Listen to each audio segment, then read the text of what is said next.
You did the hard part. You woke up, you saw the system, you understood why things work the way they do. You stopped blaming motivation, you stopped blaming discipline, you stopped blaming yourself, and then you did what everyone says you're supposed to do. You took action, you tried something, you started moving. So why does it still feel like nothing changed?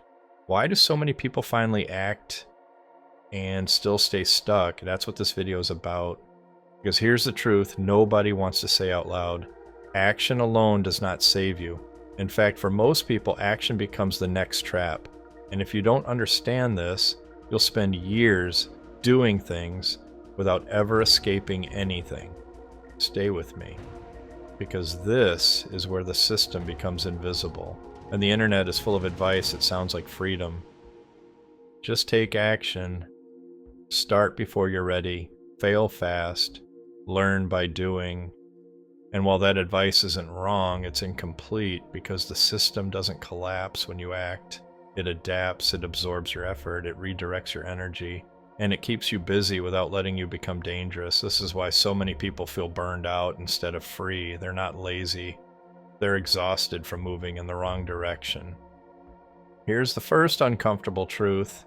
Not all action is equal. Some action creates leverage, some action creates motion, and some action creates the illusion of progress while reinforcing the cage. The system is perfectly fine with you working harder. It's perfectly fine with you being productive. It's perfectly fine with you being busy from morning to night.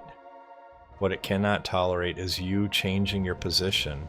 Most people confuse effort with escape, and effort is cheap. Position is everything. And let me explain. The system is built on roles. Employee, consumer, debtor, subscriber, follower. You can take massive action and never leave your role. You can grind inside the system forever, and the system will reward you just enough to keep you compliant. A raise here, a promotion there, a little validation, but never leverage, never independence, never control. Because control doesn't come from effort, it comes from ownership. This is where most people get trapped. They hear take action and they interpret it as do more. More hours, more hustle, more output. So they work harder at the same level, same dependency, same structure, same incentives. They run faster on the same treadmill, and then they wonder why they're tired but still stuck. Action without leverage is just accelerated compliance. The system doesn't fear movement. It fears movement in the wrong direction. The kind of movement that breaks dependency, the kind that removes permission from the equation, the kind that lets you survive without approval. That's the difference. Here's a harsh reality. Most people's first actions after waking up are still system-approved actions. They start side hustles that depend on platforms they don't control. They chase algorithms they don't understand. They build on land they don't own. They trade one boss for many invisible ones. And when it doesn't work, they blame themselves. But the structure was flawed from the beginning. The system doesn't stop you from acting. It encourages you to act in ways that keep you replaceable. That's the genius of it.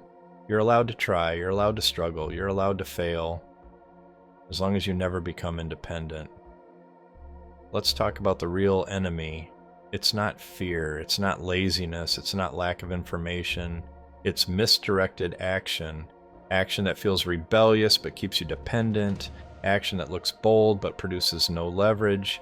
Action that drains energy without changing position. This is why people burn out. They're not weak. They're leaking energy into systems that were never designed to let them win. They're pouring effort into structures where upside is capped. And no amount of motivation fixes a capped structure. Here's the question most people never ask. Who benefits if this works? If the answer isn't you, you're building the wrong thing. The system trains you to chase outcomes instead of control, money instead of leverage, recognition instead of ownership, growth instead of independence. So people take action toward money, but money without control is fragile. It can be taken, taxed, inflated, delayed. Leverage cannot.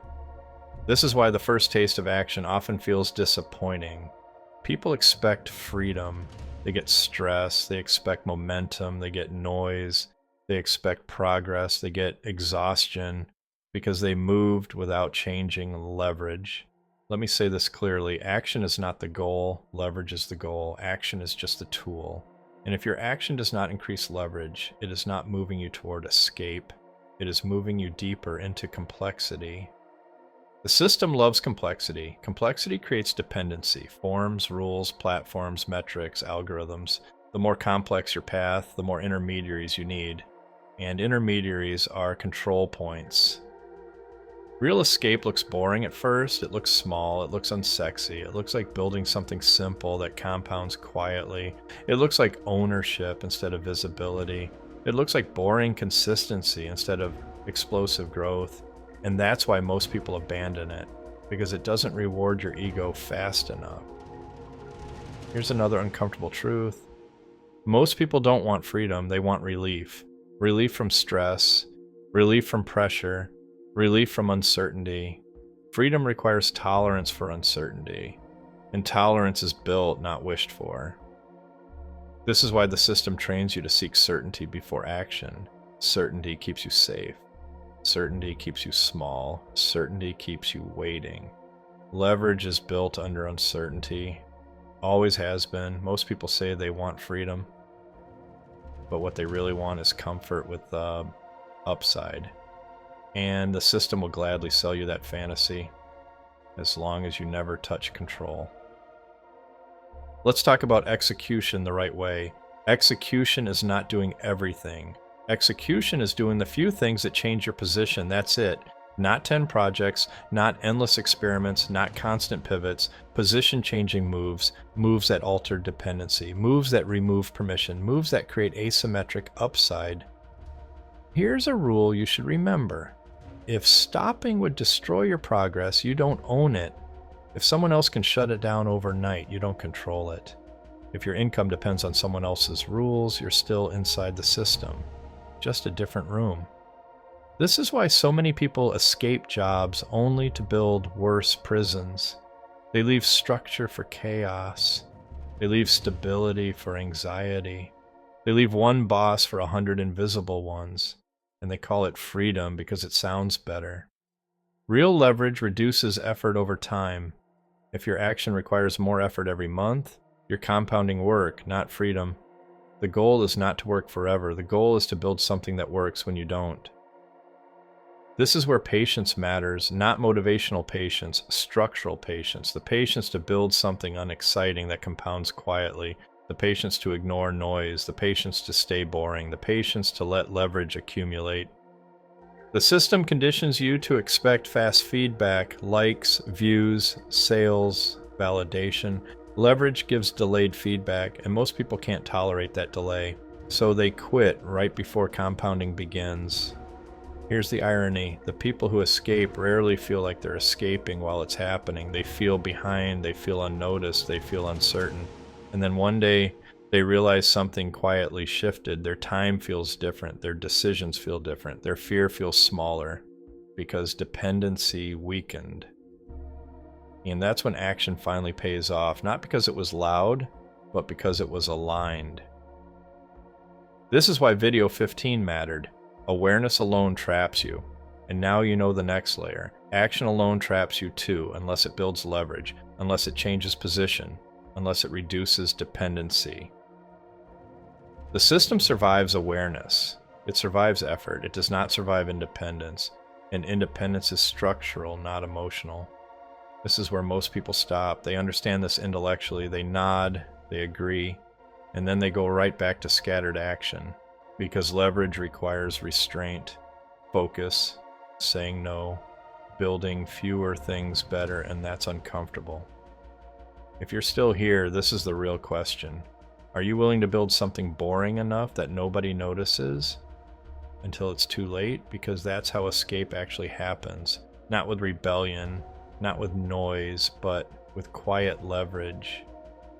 In the next video, I'll show you exactly what leverage looks like in practice, not theory, not motivation, structure. Because once you understand leverage, action finally becomes dangerous, and that's when the system starts to lose its grip. If this video hit, subscribe. because now we're done talking about waking up. We're talking about positioning, and that's where escape actually begins.